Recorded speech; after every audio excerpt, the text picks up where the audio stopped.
All right, y'all. Welcome back to the Crawl Space Pod. I'm here with Zach, and I'm here with Braylon. And here we discuss very serious topics. Urgent issues. Yeah, very urgent issues. Yep. Urgent issues. That's a better way to put it. Real world problems. So what we're going to be discussing here is climate change. Maybe you guys are familiar. Maybe you guys aren't. So what do you guys think you know about climate change? Just you guys give me your take here first, and then we'll get it. When I think of climate change, we'll get it cracking. I think of like global warming, like warmer winters. You know, like it's November. You still got those 60-degree days in there. Terrible. Actually, in my opinion, it's terrible. I don't know if you're rocking with it, but I mess with a hot day, but like winter's winter. Winter's winter. Winter's winter. Summer's summer. Spring is spring. Let's keep it that way. Honestly, I feel like it's hard to even like feel the experience of global warming and climate change in Ohio because like you never really know. Oh yeah, you always hit really know what's happening. I feel Ohio's terrible. One day it'll be 7 degrees. It's actually a great take. All right, so what I'm gonna tell y'all boys is climate change is basically a shift of climate over time. That is the true definition of climate change. You producers in the back, you can check me on that, but that's correct. That's correct. So climate change is a shift of climate over time, but specifically, we're gonna be talking about global warming. That was a great snipe from you. I heard that term used there because that's what we're experiencing. You know, we could be experiencing it getting a little colder, but that's not what we're experiencing here in the United States. We're experiencing it getting warmer. So a lot of people, you know, there's a lot of misconceptions. One of which is that climate change is only getting the world hotter, and that's it. That's it. They think, you know, it's just a hotter summer or a hotter winter, hotter summer. Who cares? No, that is wrong. It's got different effects. And that's why I want to start you guys off with a little question here. Okay.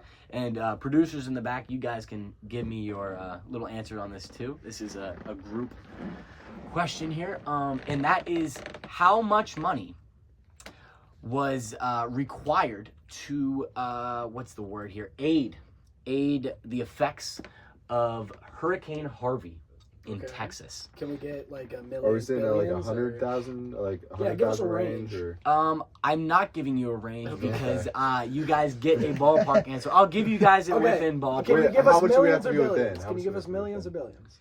I cannot give you that. Okay. I cannot give you that. Producer in the back, 10. What do you got? I'm gonna go with around 2 billion. 2 billion. Okay, it's hefty. All right, Keegan, what do you got? I was about to say 2.5 billion. Okay, 2.5 billion. What do you think? 1.5 billion. Okay, and what do you think? 300 million. Okay, so it was $4 billion. That's a lot of money. And that's coming out of, you know, people living in Texas. That's coming out their pockets. So I just want to. So when people are sitting here saying it's just getting hotter, you know, this and that, I just want to make it clear that that is not the case here. So the misconceptions, I'm not a big fan of, and that's kind of it's kind of what my entire research behind climate change, I would say, is around here. It's like, you know, there's people who aren't taking it serious enough, and I'd like that to change. So when it's getting hotter up north, the ice caps are melting. When the ice caps melt, the water's coming into the ocean. The ocean's getting higher. What's that causing? That's causing floods. Those floods are causing hurricanes, and Hurricane Harvey is a great example. So let's put that into perspective here. $4 billion. Now think about that multiple times because of multiple hurricanes here. I'm just saying, I mean, it's a lot of economical effects. It's a lot of money. A lot of money. Do you think that like the floods that are being caused because of it could eventually reach like the whole world? You know what I'm saying? I love that take, and I'm not completely sure. Really? Because I like where you're going with that. Yeah. But I don't know. I Because just we're wonder if looking like coastal eventually here. people will be focused to like. Very true. It'll be too people late. Be focused Do you think on at it, some point we will run out of land? Absolutely. Yeah. Do you think we'll run out of land before the world ends? Or do you think the world ends? That's kind of what I was before trying to the get world at, but yeah. Hear me out? I like what you're getting at. Okay. But what I have to say to that, let me join your guys' answers here. Let me learn you. Once all the ice melts, that's all the water we have here on planet Earth. So like I don't know if that'll be enough. It might be enough. Keep in mind I'm pretty sure I'd have to get fact checked here.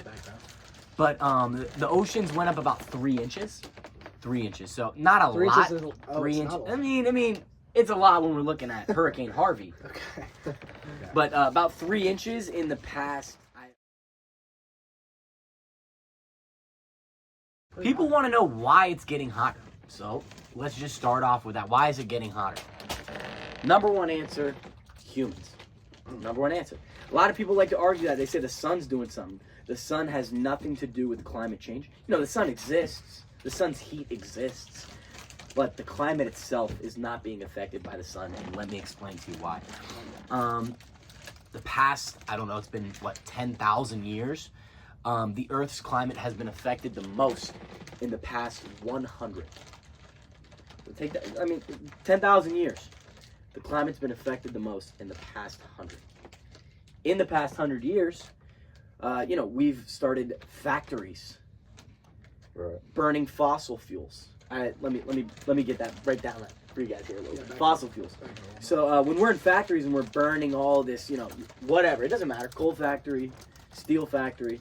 You're burning fossil fuels, and these fossil fuels are methane, carbon dioxide, and when this nitrous, so when this goes up into our atmosphere, it creates this layer over the atmosphere, and when the heat from that is caused, it cannot escape from that layer. So picture a blanket covering the atmosphere, and the heat can't escape. Mm-hmm. So what you're saying is we have an effect on the sun's heat, which has an effect. I love In what that. way I do love we that. have an effect on Burning those Fossil fossil fuels. fuels. fossil fuels? Okay. And they say a lot Did of you say methane pollution? gas is released from farms as well. Pollution is a great one. They say, cars. That's why we got the Teslas nowadays. Yeah. Mm-hmm. Less gas. Absolutely, absolutely. Exactly. So once that's Pretty much. released into the air, it's pretty hard to get it out because we got this blanket over top of it. So people want to know though. The people who do understand that climate change is caused by humans What want can to we do? know how to stop it. Right. What can we do? So what do you guys think? I think for, like you said, like Teslas and just like getting rid of those fossil fuels the best that we can with stuff like that would be the best way to at least minimize it. I like it. Yeah, minimize is kind of the first You're way. not gonna like completely. Because there's a thing out there that says that if we even if we are able to release and pause all of this greenhouse gas, it would still take around 1,000 years to return to the climate that Earth was to begin with. So, and even then they say it's a toss-up if that can be done properly, and we might never return to the climate. So is it worth it? I'd say so. You'd say so. I'd say in the long run. Yeah. A lot of people also argue that they won't be affected in their lifetime. Just true. Although that's true, Selfish. your children will. And their children will. Yeah, but I don't think I could sit here and say that I truly care. Okay? And I enjoy that take. If I'm gonna keep it a stack, And I've heard that take. I'm gonna die before that affects Very me. true. But your kids. My kids will be about 60. And their kids. You gotta think about the bloodline. Okay, so here's the thing. You I gotta won't meet. think about the Well, I'll probably bloodline. meet my kids. Wait, no. Grandchildren.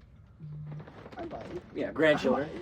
Yeah, It's likely. It's likely. It's like You might meet your kids' kids. But kids. just me personally, If you're lucky. I don't think I'd care that much. Yeah. Do I think I could be better to Absolutely. like help it? For sure. Absolutely. Doing your part. And that's There's nothing wrong with doing my. a lot of people say, the money's huge, but I don't have $4 billion. Not many people Or do. neither do you guys. Not many No. people do. So to close on this, I'd like to say, doing your part. People say, the average person can recycle, and that's about the best you can do. But I also think, just put the word out there. It's a huge, Spread the word. huge way to do it. Is just Pretty simple. yeah. Simple thing. Educate. Just make it educate. That's a Educate huge thing everybody. with as many misconceptions. I mean, and that- that's what we do here that on come this around. podcast. Right, Yeah, and we're that's what we're here trying to to do. We're educate here Trying to to educate. educate our viewers on the urgent issues. Absolutely. I think that's the best thing you can do is just be educated. And it'll be a controversial topic, I think, till the end of time, or until everyone dies because of it. But that's just how it's gonna be. Exactly. That was a great conversation with you boys. Yeah. Great episode. Great episode. Thank you for the producers in the back, and make sure we shout out our sponsor here, Dr. Rubik. Doctor. Appreciate her, making us do this big assignment. I really appreciate that. The next vids will be popping up here and here. Video up here, video up here. Make sure you watch the next episode.